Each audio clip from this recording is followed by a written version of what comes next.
I get some criticism from some of my younger, in quotes, colleagues who are like, well, you don't advocate enough in your classes.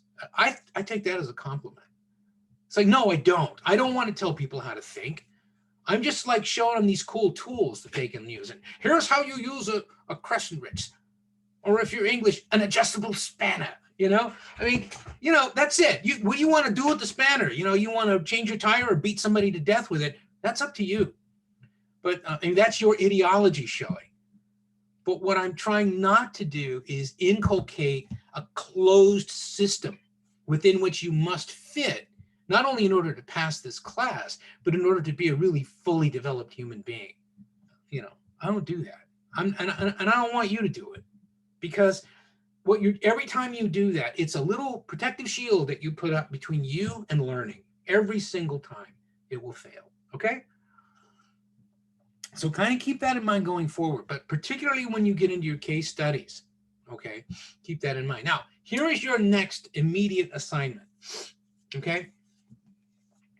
I would like everyone by Monday, let us say by noon Monday, I want everyone, now I'm doing this deliberately because people who blew off the class won't know this, and then they won't do it in time, and then they'll feel silly, and then they'll remember next time, okay? It's called teaching. I want you to give me, in something between a paragraph and a page, some sort of proposal for the case study that you want to look at, okay? And what I don't want to hear, because it won't work, is, I don't want to hear sort of an ideological justification for it. Like, I don't want to hear anything about morality or ethics or any of that stuff. You want to study morality and ethics, you should be talking to Prakash or, Divorce Shapiro, somebody else, but not me, because I don't care about those things. I really don't. Not when I'm teaching. And what I want you to do is say, okay, here's my case. Here's the colonizer. Just real quickly, here's my case. Here's the colonizer. Here's the colonized. Here's why I think it's interesting. And if I'm not persuaded, I'm going to make you pick another case, but I'm going to have to explain to you why, okay? But if you just want to take on a case because you want to fly your Circle A flag or whatever it is and show how radical you are, not only are you tedious and boring, but you're not learning, okay? And I don't like to be bored, and I don't like people who don't learn. I can't work with them. They're no fun. I'll give you a classic example. I was on a Zoom meeting this morning with a buddy of mine who we used to play in bands together. And it's amazing when you realize how old you're getting. But anyway, he had remembered this gig that I'd kind of forgotten. And this guy was one of those blues traditionalists. And he did like an open mic thing I think it was Thursday nights at this club called Victor's. And it was kind of like some nights it was jazz, some nights it was blues, anything that white people were capable of sort of playing could be allowed, we came to discover a kind of tacitly segregated place at which point we stopped playing there. But anyway, this guy ran this thing and he was Mr. Blues. And we knew he was Mr. Blues because he had the right guitar and he had the right clothes and he had the right pork pie hat and all this stuff. And he had like 3 riffs and they were all blues. And every time he played them, he made faces. So we knew he must be really good, right? So one night, we'd had a few beverages. We were feeling pretty good, and I leaned over to the bass player and said, hey man, let's play some funk. And he's like, oh, thank God. Because he was doing those boring white man shuffle bass lines and stuff. And he was about ready to hang himself with his own G string, right? So anyway, we start playing funk. The drummer comes alive, he's like shooting sparks. It's really great, everything's going good. This guy's standing there and we're ripping, we've suddenly become a power trio because this Mr. Blues, first of all, can't play that stuff. Can't play anything that isn't the same shit over and over again, right? Because he's discovered the truth. And then we really made it bad because the bass player says to me, come on, man, take a solo. Because they'd never get me to take a solo. So I rip off this sort of Charlie Parker bebop solo. I don't play outside, though, because I don't want to upset Mr. Blues too much. Understand, I'm not looking at him. Okay, I'm looking at the band. He's behind me. He pulls a chord out of his guitar and stomps off stage, right? But what totally faces him is he walks into a crowd of people dancing and having a great time. And we'd never seen that there before. So that's what I mean, right? It's like I learned something that night because I was keeping an open mind. I wasn't going to let Mr. Blues tell me how to play, right? I'm not trying to tell you how to think. Don't do it with me. And that's what you're doing when you write these little advocacy essays where you have all this empathy for the great downtrodden and everything else. Check that at the door, because in some ways that is the most vulgar kind of condescension. You know, when you talk about the poor colonized or the victims of empire or whatever, what you're really doing, you're demeaning those people. Think of it that way. You're stripping them of whatever dignity they have. Yeah, they resisted colonialism. Victims don't do that. Fighters do. So, you know, kind of, you know, a little humility, a little respect for the people who came before you, not a bad thing. You don't have to be like Mr. Blues. There's not only one way to do that. But, you know, I'm just saying, unbend a little bit. You're young, you know? Have some fun. I mean, I'm not even that rigid, and I'm an old man. So, you know, don't mess with me anymore, okay? It's no fun. I'll turn you over to Mr. Blues. I wonder if that sucker's still alive. I hope he's dead. Actually, no, I hope he's not dead, because it's really more of a drag to be alive and be him, I think, than it would be to be. At least if he was dead, it would be quiet, and he'd never hear me play funk again. All right. Now, are there any questions? Oh, R.I.P. That looks like RLP. I'm not sure what that means. I don't want to know. I don't want to know. All right, that's better. Okay. One of the things that we were leading toward in our last adventure, boys and girls, was this idea of what happened with World War II that seemed to accelerate this explosion of decolonization. Okay, now Kennedy kind of goes into that. And where we are in the book, just, you know, there's a couple of places where you can set down. I have this bad habit of not giving people exact page numbers and then they hate me. Chapter 1 is that waves of decolonization, okay? If you look at what was going on, though, in the section on page 26 that starts Imperial War, what you see there are two things that Kennedy wants us to understand is important. One of them is that the cause of the war itself was a collision of empires, because you had the Germans with these expansionist dreams of, you know, Lebensraum and all this, and then trying to recapture some of what was sort of East Germany and all that. Russia's thinking, yeah, we can do that too, because we can get away a lot of the stuff that we signed up in earlier treaties. We signed away that stuff. We can go get it back. We can get our part of the East. And Japan's thinking, well, you know, we did a hell of a lot better than we thought we would, you know, with Russia, and, you know, we could kick China's ass as well. And next thing you know, we could have, because we are an island empire, right? You know, we need these way stations in the Pacific, but the Dutch have some of them. So we're going to have to talk to them about that. And gradually, yeah, talk, you know. And so what does Japan do? They mobilize this enormous, very good Navy, okay? They also had some of the finest, by the outbreak of World War II, had some of the finest combat pilots on the planet, okay? Because they went into this really, really intense period of militarization. Everything in Japan was militarized. The economy was militarized, culture was militarized, everything was politics was militarized. It was sort of, they were kind of run by, you know, by the warlords in a way. And what it gave them very quickly was this really formidable Pacific Empire, okay? Meanwhile, you had the Germans doing the same thing in Western Europe.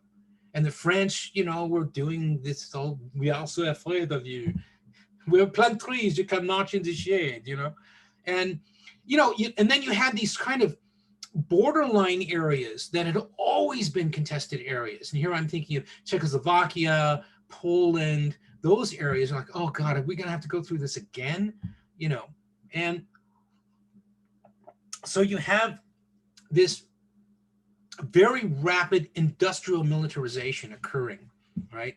And this is within a generation of the First World War. It's almost a continuation of it, really. I mean, a lot of us, I think, look at those as being really distinct events and don't often make the connections. What Kennedy is suggesting, read one way at least, is this wasn't just like episodic. You could trace, a progression from prior to World War I through World War I into the interwar years and straight into World War II. Okay. And that progression is characterized by the emergence and expansion of aspirants to empire, people who want to be more than just localized powers. Okay. Now, are there any questions on that so far? You should already have read some of this. This should not be alien to you. Are there questions or comments?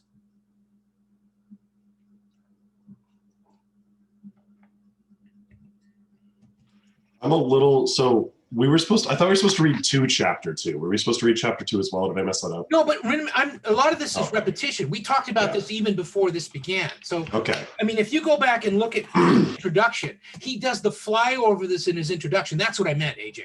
In other words, he's kind of set up his model for you.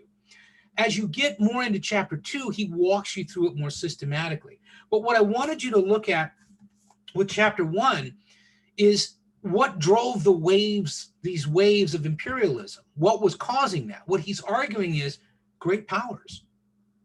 In other words, it didn't happen because they were racist.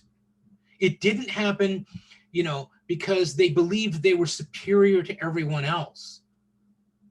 Everyone believes that, It happened because they had opportunities to expand. They saw a vacuum that they could fill and project greater economic, political, or military power.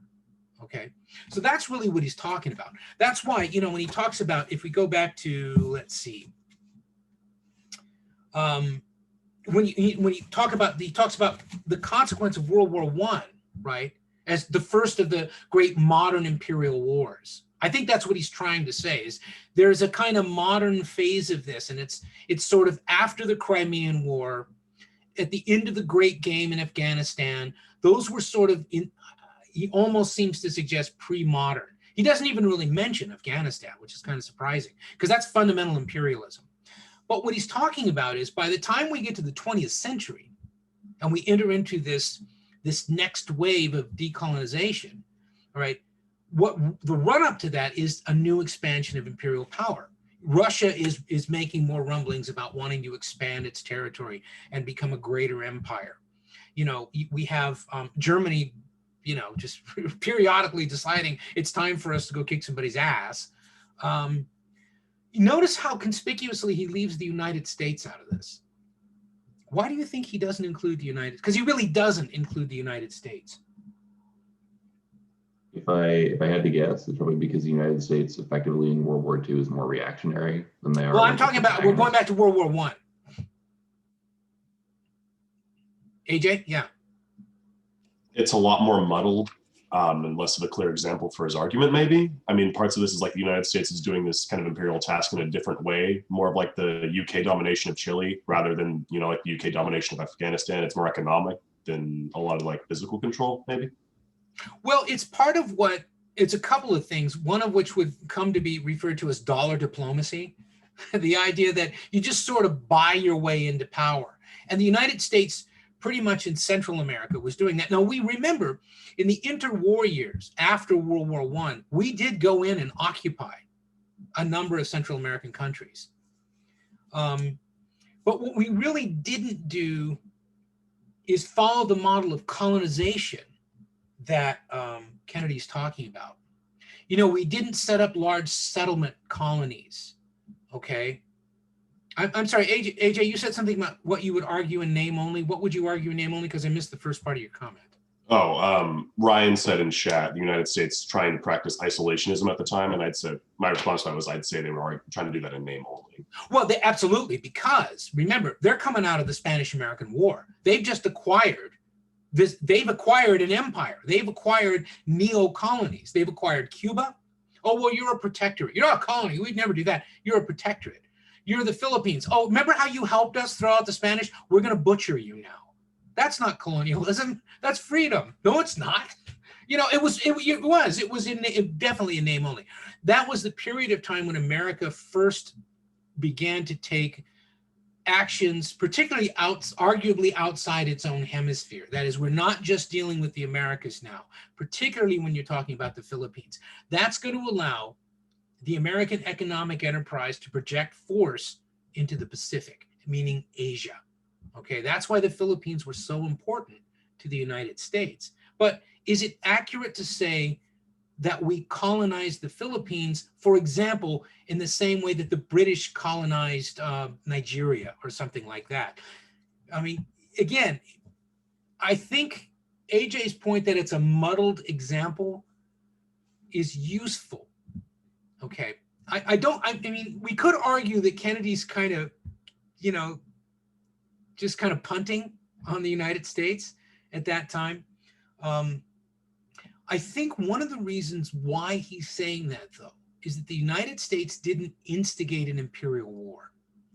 Okay. In other words, even the Spanish-American War, we didn't necessarily instigate that. We exploited it. Okay. But that was ongoing as part of resistance in the Philippines, as part of resistance in Cuba. We came in there and sort of fanned the flames a little bit and exploited it. And then we reaped extraordinary benefits from it. But we didn't go in and just declare war on Spain, okay, as an empire would. We didn't do that. We weren't Napoleon, you know. That's not what we did. So in a way, you could suggest that what Kennedy's trying to do is take us from the 19th century, the early part of which was dominated by the Napoleonic Wars, okay, and the subsequent collisions of empire that led to the consolidation of that first great wave of decolonization. Again, for the most part, those were colonizers becoming independent. I mean, that was the distinction I tried to draw in the last class is, you know, it wasn't necessarily the people who had been there when the settler communities came. The settler communities had been there long enough and achieved such dominance that they now declared independence from the original source of the colony, from the empire, okay? That's a different kind of decolonization. Some of what he's talking about, both in chapter 1 and chapter 2, in terms of what he calls the decolonization of Europe, looks a lot like that, okay? In other words, it's not quite the same as saying, you know, like, it doesn't compare to the so-called third world. What I want to ask you, though, is you've read all the way at least through chapter 1, all right, and that you have that big war of empire in World War I. If you had to draw a conclusion about the nature of colonialism, let's say prior to 1920, between say 1820 and 1920, you know, the end of that first wave of decolonization and about 1920, and you had to draw a conclusion from what you've read in that chapter, what we've talked about so far, is there anything in your conclusion that would prefigure what happened in the Second World War or after it with that last wave of third world decolonization? Do you know what I'm asking? This is a very complicated question, but this is the way I want us to start thinking. I might be able to go somewhere with that. Okay. Well, after World War I, with the League of Nations, I think it's somewhere in the book. I'm not sure if it's the first or second chapter, but Woodrow Wilson makes this speech about how colonial powers should have some form of self-control, but this was not at all reflected in the policy of the League of Nations. So what? You're muted, Graham. Oh, sorry. What happened was that the League of Nations did nothing to prevent future conflicts, a future Great War, because all of the European and Asian powers were occupied with, they had the goal of maintaining control of the lands they conquered and the lands they believe are rightfully theirs. Okay, let me help you a little more specifically. If you go to the last section of chapter 1, it begins at the bottom of page 22. And he talks about preludes to third world decolonization. Okay, this is where he's trying to tell you what his conclusion is. Okay, so one of the things he says is the importance of global wars between empires.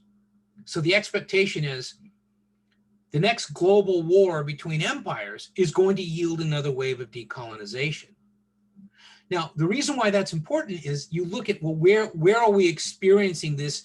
You know, what are the colonial territories that might be most vulnerable to this? Then you start looking toward what we think of as the so-called third world.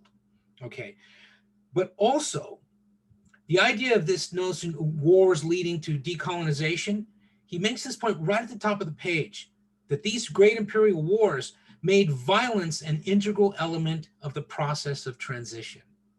That's important. Okay, so the idea was that there's a greater understanding now that if, you know, you're not going to be able to maybe cut deals. You're going to have to, at some point, there's going to require the same kind of violence used to conquer is going to need to be amassed in order to free yourself from that conquest, to liberate people.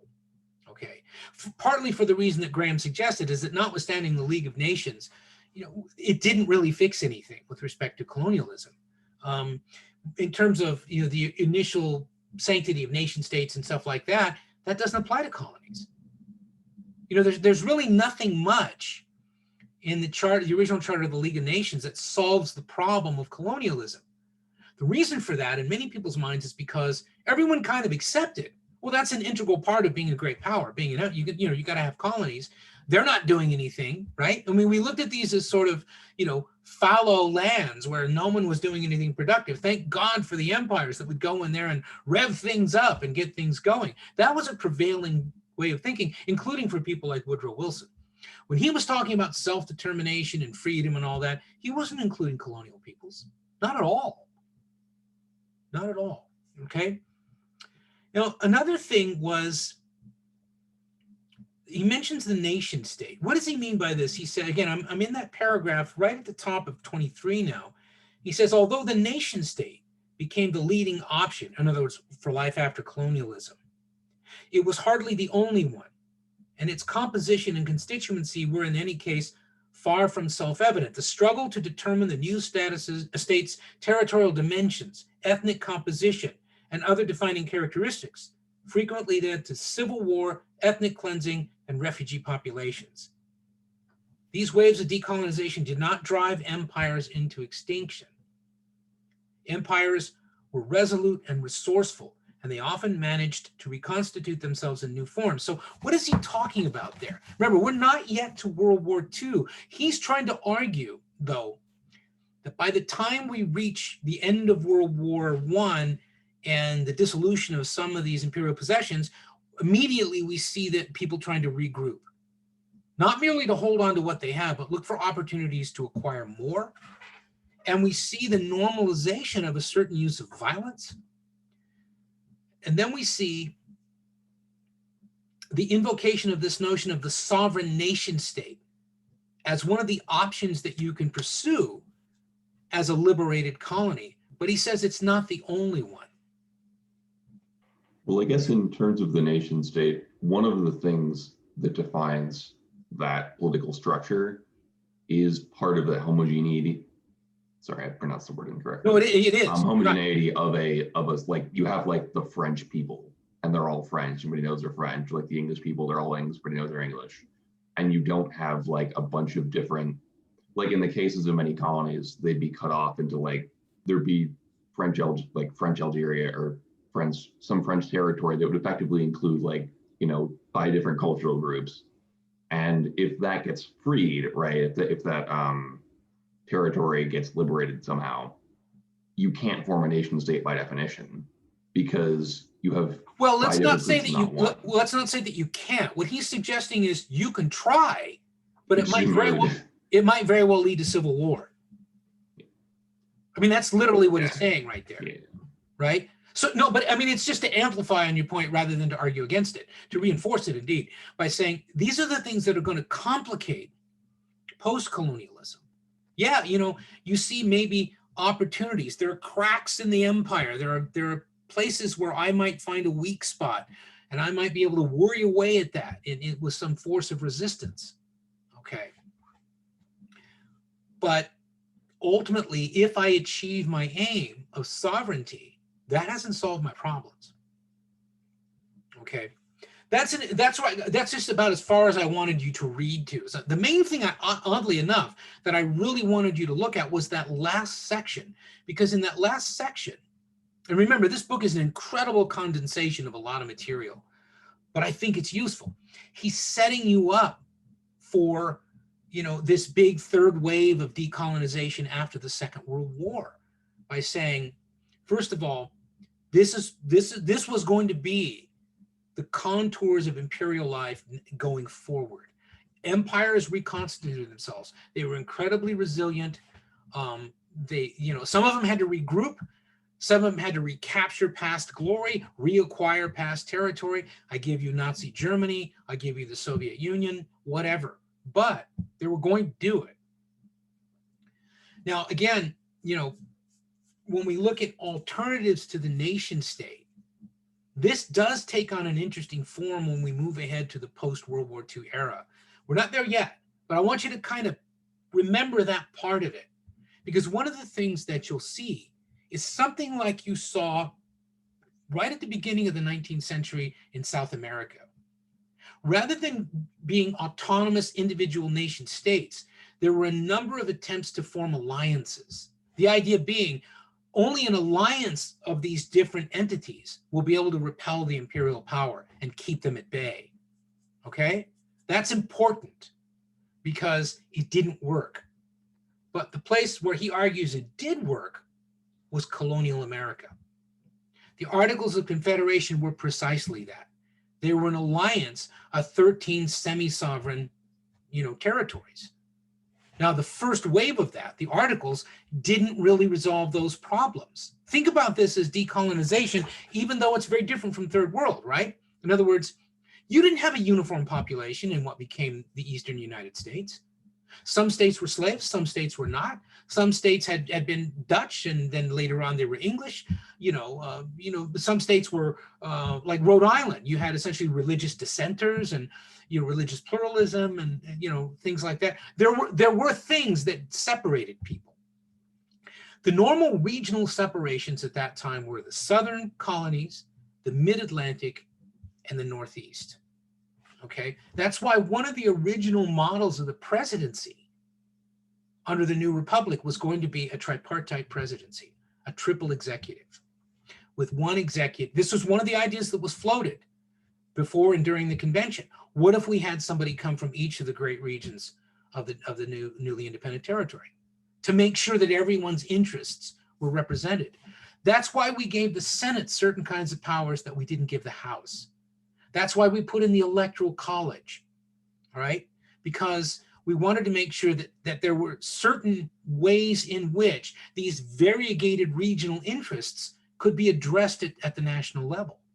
It's also why we created a federal republic, because the idea was take the burden off the national state as much as possible. Let it focus on the things it does best, right? Manage a national economy, create a defense to protect that national economy and the lanes of sea that are required for international commerce. That's what the national government does, that and very little else, okay? Which means it's going to tax and it's going to coin money. But beyond that, look at how much in the original framing of that, look at how much of the day-to-day authority is devolved to the individual states or to governments below those, okay? What Kennedy's talking about with the kinds of differences that Kyle was talking about that you can often find that complicate a post-colonial environment, he's right. But when he kind of flies over the decolonization of America, but he points out the mechanisms that were put in place to manage that. He just spends only a couple of sentences on it. All right. But what we're suggesting is that was an alternative to having every one of them be a sovereign nation state. Because ultimately it was decided this won't work. We tried this for a few years. It doesn't work. You know, the great powers out there will pick us apart. So they actually were successful in creating an alliance, like the ones that later would be proposed in South America.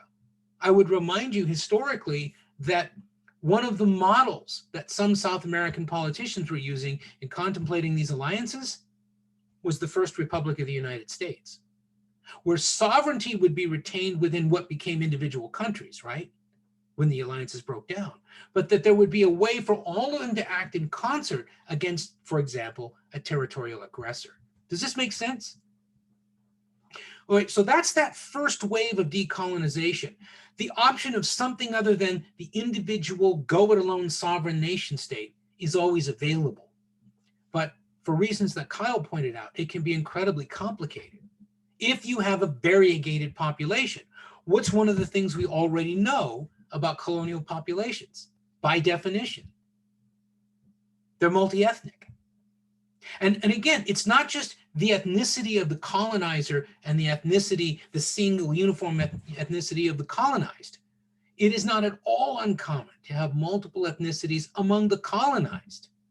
Those become very important after the Second World War, the Great Imperial War that ends in 1945, the movement into the Cold War, and the gradual violent emancipation of all these different, you know, multi-ethnic colonial possessions. That's what I want you to keep in mind.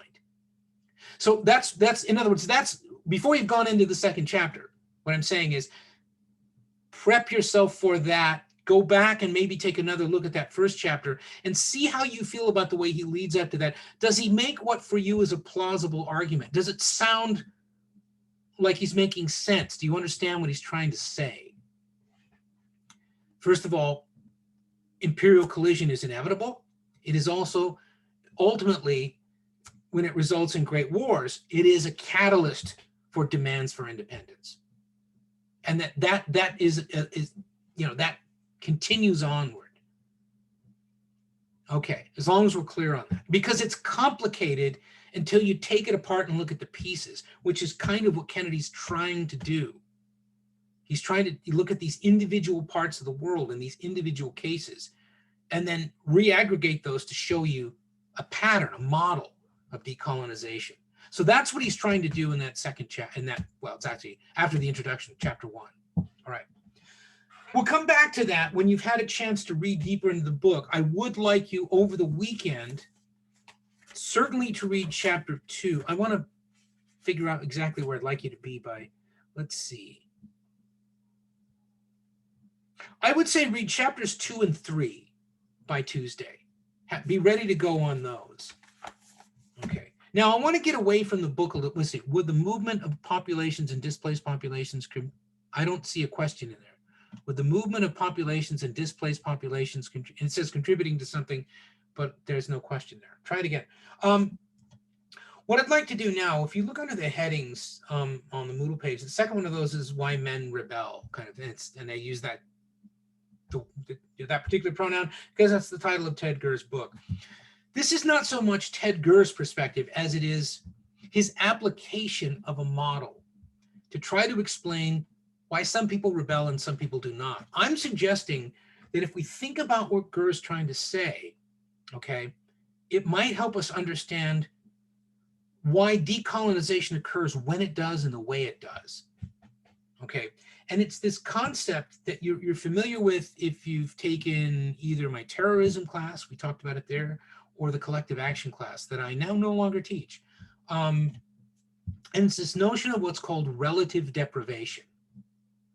This would be that point where I would probably think about taking notes. Okay, the notion of relative deprivation is not, it does not originate with Ted Gurr. Okay, it's in part psychological, it's in part sociological. Okay, but the idea is we're trying to come up with a model of the catalyst for rebellion, and obviously decolonization would be a modality of rebellion. And the idea is a lot of people initially argued if you just deprive people of things, eventually they'll find they can't take it anymore. And yet we kept finding case after case after case where people were just treated terribly and almost never rebelled. It's sort of like, you know, when you say, well, does terrorism have its genesis in poverty? Well, no. We know that it doesn't, okay? In fact, very little in terms of transformative movements has its genesis in poverty, absolute deprivation, okay? If you read, for example, Karl Polanyi, he was one of the people who used the theory of relative deprivation. His argument was that relative deprivation was a more compelling catalyst than absolute deprivation, because the absolute wretched, deprived, marginalized people do not as frequently rebel as do the elite among them. Okay, this is one of the things that I think Fanon really kind of sometimes doesn't credit with it with enough attention. I think he's historically inaccurate when he talks about, you know, mass uprisings and things like that. There are very few moments in history where we saw anything that looks like that unless it was galvanized by an elite.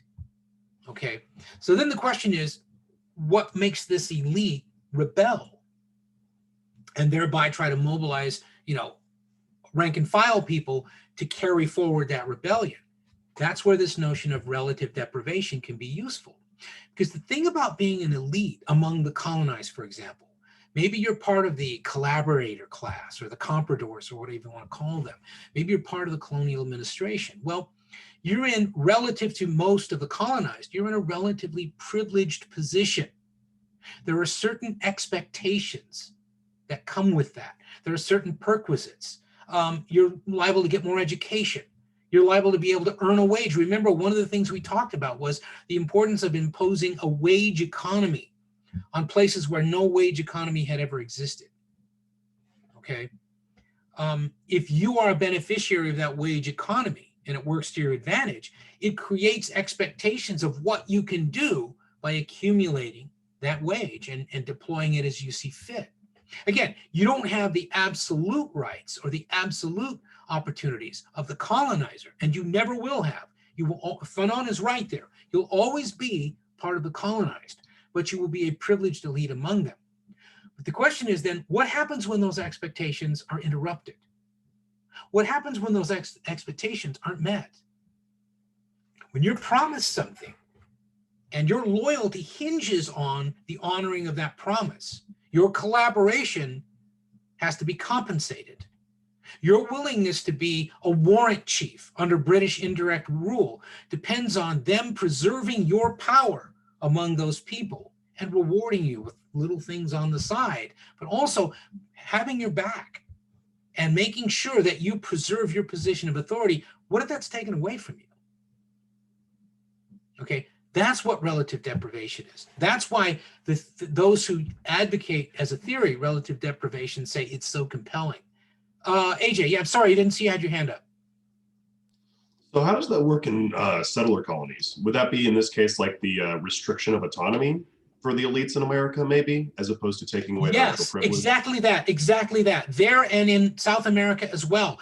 You can think about, I mean, we talked about this a little bit, so I may be repeating myself, but when you think about the genesis of, you know, rebellion against Britain, it's commercial. It's clear that those who profited most from commerce were the ones who were the first to consider rebellion, you know, in many cases. It wasn't the great rabble.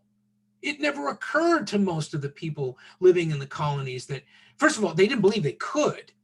They also didn't understand why they should. And they also knew that if they tried it, they were the ones who were going to be the cannon fodder. So there wasn't a tremendous incentive for them to rebel. Plus, let's be fair, most of them were not living in abject poverty. They were living better than they would have lived if they were back in England or wherever, okay? But you're right, it's that elite who were in that privileged position. These were established, wealthy merchants, and they were now being punished with the intolerable acts and all that kind of stuff. So you see, relative to what they expected, which was, hey, more and more wealth, wealthy, control the local government here. Well, I can't because the Brits are here. Well, we're going to have to get rid of that shit because I want to be the governor. Okay. Yeah.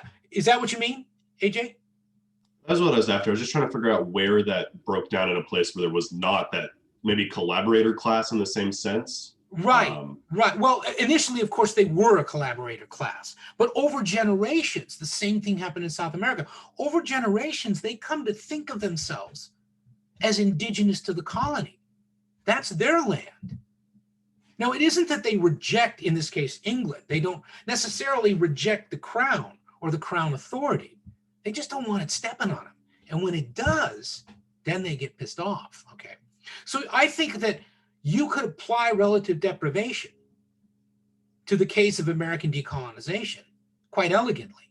And I think it fits really well. It fits even better, though, when you get into the cases of so-called third world colonies, because there you stratify a great deal more the haves and the have-nots. You have a small privileged collaborator class in most cases. Like I say, the example was British indirect rule in the warrant chiefs in West Africa and things like that. But also you found that in Southeast Asia. You found it everywhere where you'd have this. Sometimes it was a favored ethnic group. In Nigeria, it would be the Igbo, the ones who were most comfortable working with the administration, most comfortable with British-style education. See, they became a favored ethnic group because they were more willing to see paths to advancement by doing that. Until those paths to advancement were thwarted. Then and only then would they think, maybe it's time for us to go alone. This is something that it doesn't happen like in a year. Okay, this is something that might be generational as an effect. In other words, the sons of the people, the daughters of the people who were part of that collaborator class, they grew up with those privileges. They see themselves as an elite. They're going to get education. They're going to become more westernized. They're going to have a more natural sympathy with those values. But one of those values, right, is the idea of self-determination. So what I'm suggesting here is part of relative deprivation is you're shown these pathways to advancement. Okay? That is, you're shown opportunity structures. You could use your experience in this colonial administration to advance to a position of authority. But then they say, well, sorry, but we can't allow you to be promoted above this rank because after all, you're not one of us, right? Or, well, sorry, you can't carry a firearm because you're not one of us. Whatever it is, suddenly that aspirational energy is thwarted. And that can develop resentment. Okay, but you see how that might take a generation or more to kick in unless there's a catalytic moment of destabilization. What do you think war does? It can destabilize things, okay? So I'm suggesting that part of Kennedy's argument might be enhanced a little bit from the colonial point of view if we look at this opportunistically, okay? Well, this was great when the colonial regime was well-financed and stable and everything else, and I saw a path to advancement. Yeah, I was bumping my head on a glass ceiling, and I was a little frustrated by that, but certainly I was better off than I had been before colonialism, and I was better off than most of the other ingenues here, okay? I was an elite, and I like that, and I'm used to it. My kids are being raised that way. Suddenly, let's say, I keep using the example of Nigeria only because it's one I'm really familiar with. The British government says to Nigeria, to that collaborator class, you need to recruit 100,000 people to go work. In fact, I think Kennedy mentions it in this book, to go work in the tin mines to help the war effort. And those conditions are going to be absolutely brutal, okay? But we need you to do that, and we need you to do it right now. Okay, we don't have time to fool around. So suddenly you have this rapid transformation of a colonial economy. Okay, you have this rapid mobilization of workers, often in brutal conditions. Okay, that can strain the relationship between the collaborator elite and the rest of the colonized. Because if you're one of the people sent to those tin mines and you're sent maybe under gunpoint, you're going to resent that. if enough of you do it, there can be, there can be a critical mass of resentment that compromises the stable authority of the elite. Now, that can do one of two things. It can either allow them to be taken over and displaced by rebellion, or it can get them to reconsider the colonial administration as being the right ally. It might encourage them to rebel. Okay? Does that make sense? It's just one of the things I wanted you to think about, is because what I'm suggesting is this is part of that notion of opportunity structures. Is there were certain opportunities you expected, they've been thwarted. If you're considering rebellion, another way to think about that is, how do I get those opportunities now? What are the obstacles to my achieving those opportunities? Then I better get rid of those. And I'm going to need the collaboration of the colonizers. And if I don't have that, then I will be displaced from that authority that I've grown used to, and then I'm good at deploying. You might even really believe, look, I'm good for these people. I'm protecting them from the predations of the colonial administration, and maybe you are, right? But if there are so many limits imposed on you, or if the nature or legitimacy of your authority is compromised, particularly by a rapidly mobilizing colonial empire preparing for global warfare, right? Suddenly they might decide, yeah, you're not as important as we thought you were, as anything other than another worker. A lot of things can change. War can destabilize those things. Also, what happens when the colonial empire comes into those territories where you, in many cases, might enjoy a little sovereignty, and just starts pulling guys out of the crowd and saying, go over there and put a uniform on. You are now fighting for the British Army. And we're going to send you to Burma. And no, you don't know where that is. And no, you'll never come back. And who cares? We need you there because it's war. That stuff happened. Now, it happened differently under different colonial administrations within different empires. But this is why war can be so destabilizing, because it can, for many people, it can destabilize the expectations of a collaborator class. It can also destabilize the expectations of the colonized, because suddenly, instead of maybe in some cases being sort of left to their own devices as long as they do their work, and maybe they're not treated well, but it could be worse. All of a sudden, new laws will be imposed, because now security is a threat, and there's a threat of subversion. And what happens if the resentments of these different ethnic groups in this colony boil over into somebody, deciding to spy for the other side or something like that? All of that stuff happened. I mean, look at the history of North Africa during the Second World War. It's betrayal after betrayal after betrayal. Because for a lot of people, that was access to, however limited, wealth and power. If you could play those belligerent imperial powers one against another, you could use that as leverage. Ultimately, what Kennedy's arguing is, you can use that as leverage for independence. One of the things that you'll see, by way of trying to reacquire what they had, relatively speaking, been deprived of, their privileged position, a lot of the elites of the colonies found themselves in a position with sufficient leverage against the colonial administration to say, all right, we'll help you with the war, but you've got to put on paper that when this thing is done, we're independent. So then that puts pressure on the colonizer to say, well, what if we have a commonwealth? Or what if we have this? Or what if we have that? The very fact that they're negotiating with you because they have to gives you power. It's another structure that gives you opportunities for sovereignty. Does that make sense? Or does it sound like I'm just babbling? So in a sense, what I'm trying to do is look at the kind of skeletal argument that Kennedy's laid out and say, well, why would that work that way? Why would people find opportunity in the chaos of war? Well, what I'm suggesting is because some of them were trained for war and they came back changed by that experience and thinking, we can kill Europeans. We know how to do that now. If all Europeans are alike, they can all die. My bullets kill the French, whatever it is. It can be, again, that it could be because of things that are imposed on a colony that are seen by the elite of the colonized as being insupportable. Think about the Intolerable Acts, something tantamount to that, that imposes on the elite a burden that they can't support or believe they shouldn't have to. It might compel them to say, let's go into the countryside. Let's talk to the people. Let's make them realize how they're being exploited. Because see, the challenge of decolonization for the so-called third world is you really don't, with very few exceptions, you don't really have a model of resistance that fits the Marxist notion of revolution. You know, you don't have what a Marxist would describe as a revolutionary precondition or situation, because you don't have an industrial proletariat.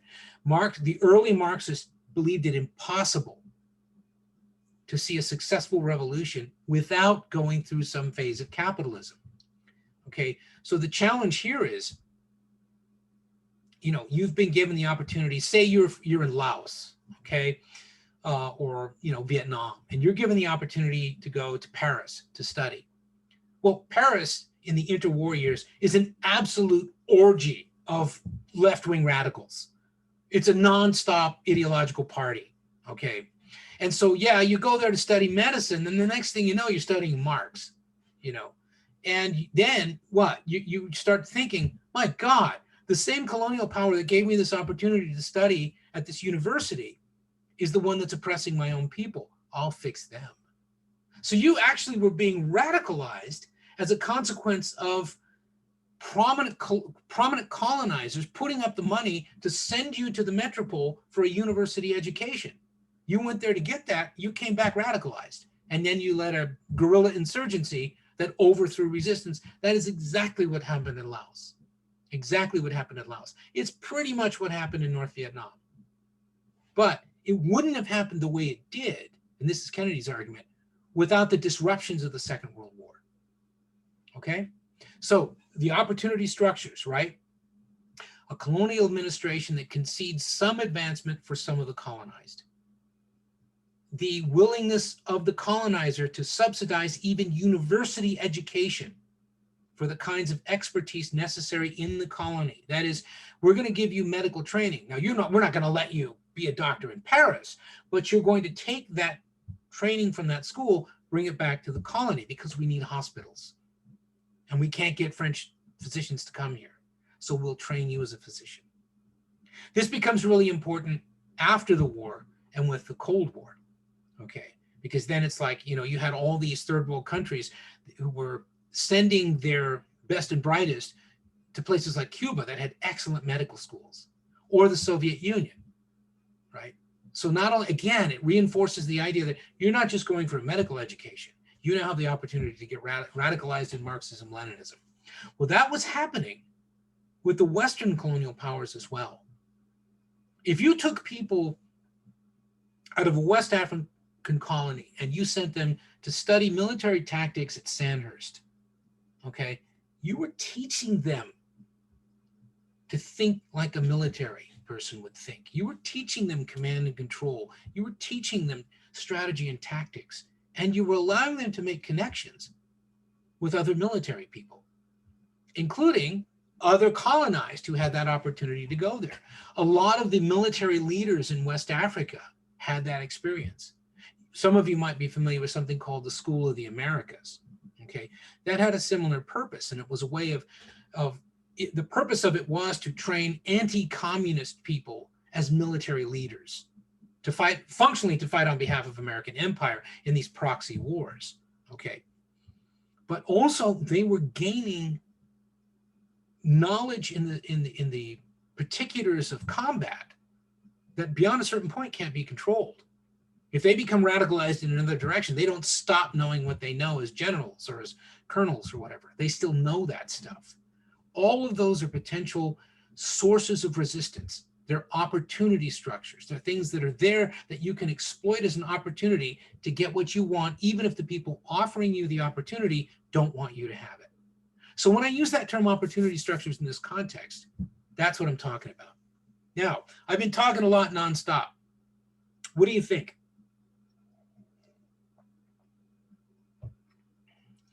Yeah, AJ. So I'm familiar with the idea of like the general progression of Marxism, right? You talked a little bit how had the idea like capitalism first, then industrial revolution in the factories, right?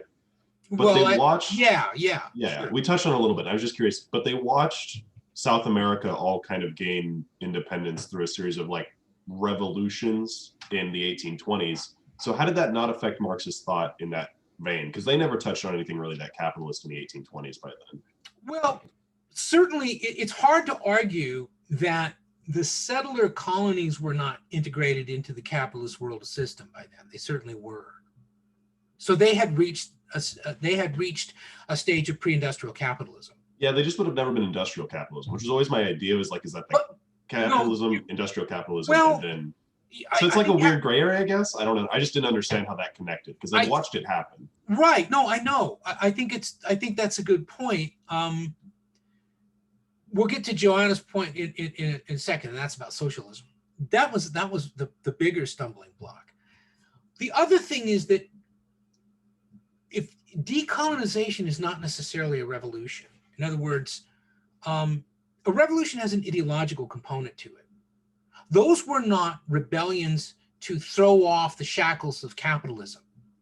Okay, those were just struggles for independence. Well, we've seen struggles for independence since long before industrialization and capitalism. So that's the way most Marxists viewed that, is they'd say, well, that's rebellion. That's not revolution, that's rebellion.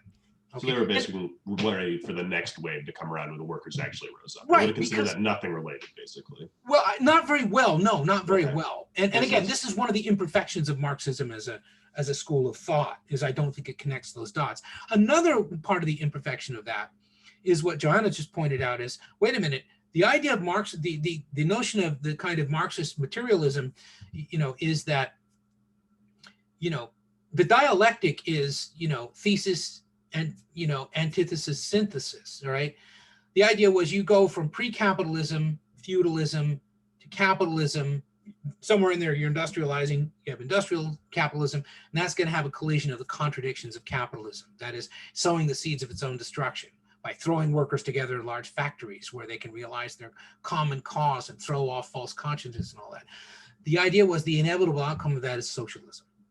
Okay, certainly there was no socialism in the sense that we know modern socialism in Latin America. The equal challenge, though, as late as the post-World War II era, was, does socialism really fit here? The Marxist notion of socialism. Because again, the Marxist, when you think of the Marxist notion of socialism being that notion of the dictatorship of the proletariat, the presupposition is, well, you got to have a proletariat. There was no proletariat in most of these places. Very little, let's say. But nothing like the kind of critical mass of urban industrial workers that early Marxists thought absolutely a predicate of revolution.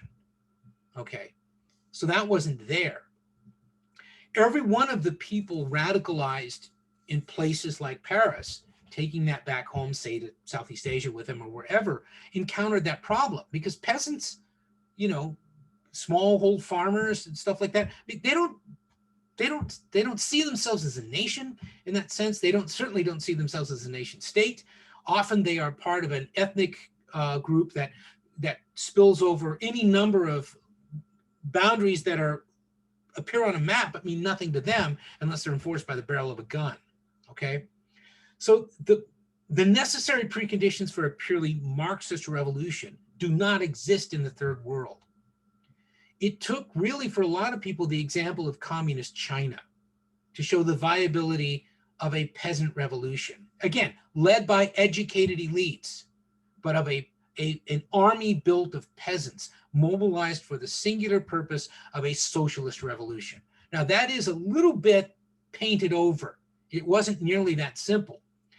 But what China proved that no one else had yet been able to do so, right, was that China was not then anything like fully industrialized. And yet, clearly, that was a revolution.